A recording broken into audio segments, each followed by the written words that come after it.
HACCP নিয়ে আজকের এই আলোচনাতে স্বাগত। আজ আমরা জানব বিজ্ঞানকে কাজে লাগিয়ে কিভাবে আমাদের খাবারকে নিরাপদ রাখা হয়। আচ্ছা, একটা প্রশ্ন দিয়ে শুরু করা যাক, কেমন? আমাদের প্লেটে যে খাবারটা আছে সেটা আসলে কতটা নিরাপদ? আমরা প্রতিদিন যা খাচ্ছি তার সুরক্ষা নিয়ে কি আমরা কখনো একটুও ভাবি? সত্যি বলতে কি, খাবারের নিরাপত্তা নিশ্চিত করা কিন্তু বেশ বড় একটা চ্যালেঞ্জ। আর এর কারণটা হলো আসল বিপদটা বেশিরভাগ সময়ই আমাদের চোখে পড়ে না। মানে আমাদের খাবারের মধ্যেই লুকিয়ে থাকতে পারে ব্যাকটেরিয়া, ভাইরাস বা নানা রকম রাসায়নিক দূষণ, যা স্বাস্থ্যের জন্য মারাত্মক ঝুঁকি তৈরি করতে পারে। এরাই হলো খাবারের সেই অদৃশ্য শত্রু। তো প্রশ্ন হলো, এই অদৃশ্য শত্রুদের সাথে লড়ার উপায়টা কি? ঠিক এখানেই আসে HACCPর ভূমিকা। এটা বিপদ থেকে সুরক্ষার দিকে যাওয়ার একটা পুরোপুরি বৈজ্ঞানিক সমাধান। HACCP এর পুরো নামটা হলো Hazard analysis and critical control point. শুনতে একটু জটিল লাগলেও ব্যাপারটা আসলে বেশ গোছানো। এটা এমন একটা বৈজ্ঞানিক পদ্ধতি যা খাবার তৈরির প্রতিটি ধাপে সম্ভাব্য বিপদগুলো আগে থেকে চিহ্নিত করে, সেগুলোর প্রভাব যাচাই করে এবং সব শেষে সেগুলোকে নিয়ন্ত্রণে নিয়ে আসে। যদি আরও সহজ করে বলি, HACCP হলো একটা সেফটি প্ল্যান। এমন একটা প্ল্যান যা খাবারকে বিপজ্জনক হওয়ার আগেই থামিয়ে দেয়। মানে খাবারটা কোনো গ্রাহকের কাছে পৌঁছানোর অনেক আগেই এর নিরাপত্তা নিশ্চিত করে ফেলে। কিন্তু প্রশ্ন হলো, এই সিস্টেমটা ঠিক কেন এত বেশি জরুরি? কেন এটা এত গুরুত্বপূর্ণ? চলুন এর পেছনের কারণগুলো একটু দেখে নেওয়া যাক। দেখুন, এর গুরুত্বটা মূলত 4টে জায়গায়। প্রথমত, এটা ব্যাকটেরিয়া ও ভাইরাসের মতো বিপদগুলোকে কন্ট্রোলে রেখে নিরাপত্তা নিশ্চিত করে। দ্বিতীয়ত, নিরাপদ খাবার গ্রাহকের আস্থা বাড়ায়, যা যে কোনো ব্যবসার বিশ্বাসযোগ্যতা তৈরি করে। তৃতীয়ত, এটা ISO এর মতো আন্তর্জাতিক আইন ও স্ট্যান্ডার্ড মেনে চলতে সাহায্য করে।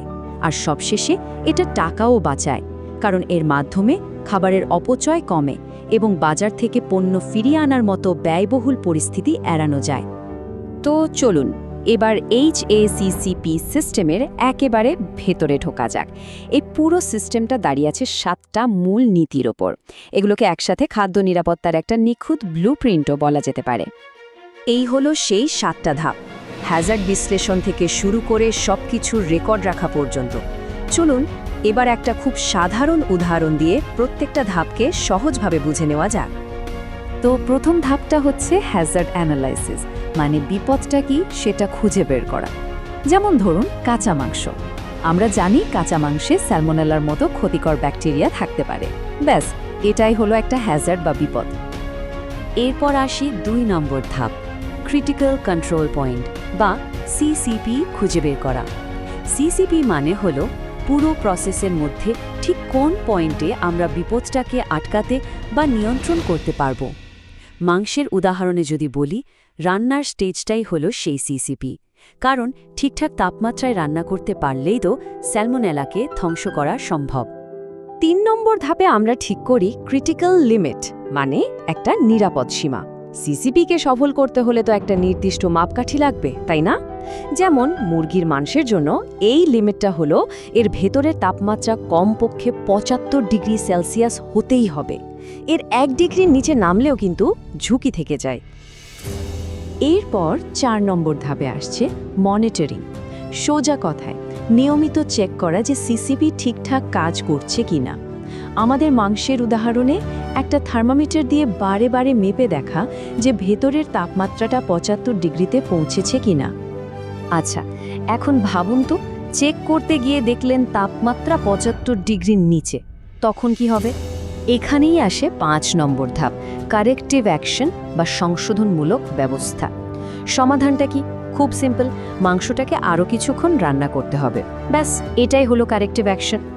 6 নম্বর ধাপটা হলো ভেরিফিকেশন, মানে পুরো প্ল্যানটা যে আসলেই কার্যকর সেটা ডাবল চেক করা। এটা অনেকটা পরীক্ষার মতো।